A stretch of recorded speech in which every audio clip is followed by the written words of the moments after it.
Sushil Kumar sir, Bihar में भी जिस तरीके से भूकंप के झटके महसूस किए गए उसका एपिसेंटर सिवान था और ये बात बहुत सरल शब्दों में हमारे सहयोगी रुपेश ने भी समझा दी कि सिवान इंपॉर्टेंट क्यों है, क्योंकि सबसे ज्यादा गर्म भी ये रहता है और सबसे ज्यादा ठंडा भी ये रहता है। तो यहां पर भूकंप के झटके जिस तरीके से अब महसूस किए गए, ये क्या संकेत है?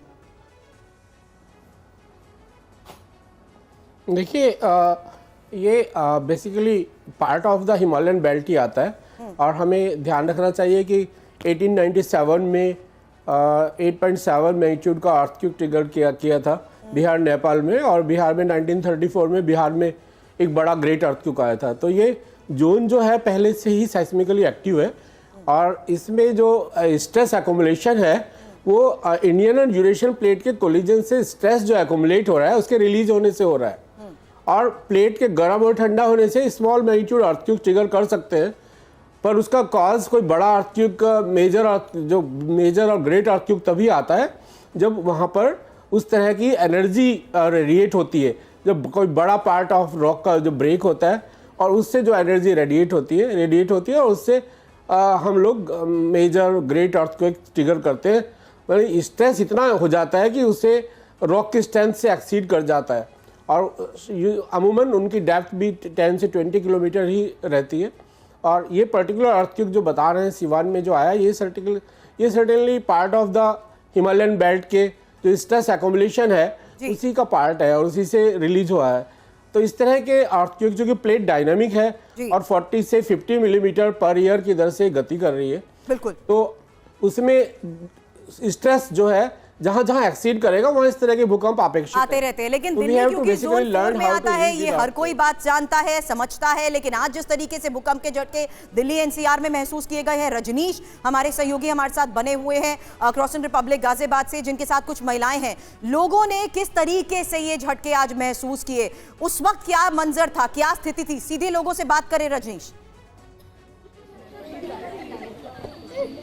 बिल्कुल, देखिए एक बार फिर मैं यहाँ की महिलाओं से बात करूँगा, उनसे जानने की कोशिश करूँगा। बहुत तेज भूकंप के झटके महसूस हुए, आप लोग उस समय या तो जग चुकी होंगी या फिर भूकंप के झटकों ने आपको जगाया होगा। क्या पहले इस तरह के डरावने और इस तरह की वाइब्रेशन आप लोगों ने महसूस किए थे? हाँ, पहले भी आया था 17 की 18 में एक बार और भूकंप आया था, वो भी इसी तरह बहुत भयानक था, बट इस बार उसमें काफ़ी टाइम पीरियड के लिए था, पर इसमें था थोड़ा सा समय लेकिन बहुत तेज़ था। तो पंखे हिलना, दरवाजों से नींद, जनरली हम लोगों की नींद भी उसी से खुली जब भूकंप इतनी तेज़ आया था। इससे आमतौर पर भूकंप आता है, लोगों को पता नहीं चलता है, लोग सोए रहते हैं। इस बार अधिकतर लोग कह रहे हैं कि भूकंप के झटकों ने उन्हें जगा दिया। ये कितना बड़ा खतरा मान रही हैं आप?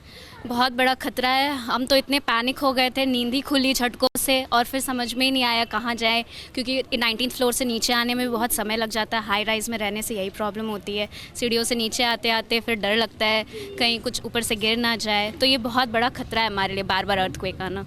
आप बताइए, क्या महसूस कर रही थी उस वक्त? क्या लग रहा था कि इतनी ऊंची बिल्डिंग पे आप रहती हैं, नीचे जाएं, क्या करें? बच्चे भी होंगे आपके। नीचे जाने से तो देखिए फ़ायदा नहीं है, क्योंकि हम जिस जगह रह रहे हैं आप देखिए चारों तरफ बिल्डिंग्स हैं, तो हमें नीचे आकर भी कुछ सेफ फील नहीं होता है। ऐसा लगता है सारी बिल्डिंग्स एक दूसरे के ऊपर गिरेंगी, तो नीचे आने का तो सेंस नहीं है। लेकिन हाँ, झटके इस बार जो थे वो बहुत ही अलग तरह से थे। ऐसा लग रहा था किसी ने झकझोर दिया है, जैसे हमेशा ऐसा वाइब्रेशन फील होता था, इस बार ऐसे लगा जैसे पकड़ के लिटरली किसी ने हिलाया हो। आवाज़ भी आ रही थी काफ़ी तेज।